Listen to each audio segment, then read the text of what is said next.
ಎಲ್ರಿಗೂ ನಮಸ್ಕಾರ. So okay, ನೀವೇನಾದ್ರು ಟೀ ಲವರ್ಸಾ? ಹಾಗಿದ್ರೆ ಈ ವಿಡಿಯೋ ನಿಮ್ಗೋಸ್ಕರನೇ. ಯಾಕೆ ಗೊತ್ತಾ, ಈ ಟೀ ಪೌಡರ್ನ ನಾನು ಆಲ್ಮೋಸ್ಟ್ 1 ವೀಕ್ ಇಂದ ಯೂಸ್ ಮಾಡ್ತಾ ಇದ್ದೀನಿ. ನನ್ನ ಬೆಸ್ಟ್ ಮಾರ್ನಿಂಗ್ ನ ಶುರು ಮಾಡಕ್ಕೆ ನನಗಂತೂ ಸಿಕ್ಕಾಪಟ್ಟೆ ಇಷ್ಟ ಆಗಿದೆ ಈ ಟೀ ಪೌಡರ್ ಮಾಡುವಂತ ಟೀ. ಸೊ ಇವತ್ತು ನಾನು ನಿಮ್ಗೆ ಇಂಟ್ರೊಡ್ಯೂಸ್ ಮಾಡ್ತಾ ಇದ್ದೀನಿ. ಆ ಪ್ರಾಡಕ್ಟ್ ಇಸ್ ನನ್ other than tiny wish tea. Tiny Wish Tea, sip, savor, spark, joy. This powder is perfect companion for those who seeking for a refreshing escape or a moment of tranquility, all while embracing the magic of nature's finest ingredients. No added color, zero preservative, direct from the Nilgiris estate.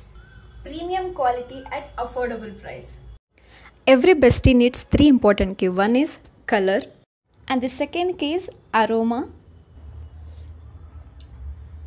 The taste. ನೀವೇನಾದ್ರೂ first ಗೆ book ಮಾಡೋರಾಗಿದ್ರೆ 10 ಮೆಂಬರ್ಸ್ಗೆ ಮಾತ್ರ 10% discount ಸಿಗ್ತದೆ. So screen ಮೇಲೆ ಕಾಣಿಸಿರೋ ನಂಬರ್ಗೆ ಕಾಲ್ ಮಾಡಿ, ಅವರು message ಮಾಡಿ, ಅವ್ರು ನಿಮ್ಗೆ ರಿಪ್ಲೈ ಮಾಡ್ತಾರೆ. ಸೊ ನಿಮ್ಗೆ ಡೈರೆಕ್ಟ್ ಆಗಿ ಈ ಪ್ರಾಡಕ್ಟ್ ನಿಮ್ ಡೋರ್ ಸ್ಟೆಪ್ ಬಂದು ತಲುಪುತ್ತೆ.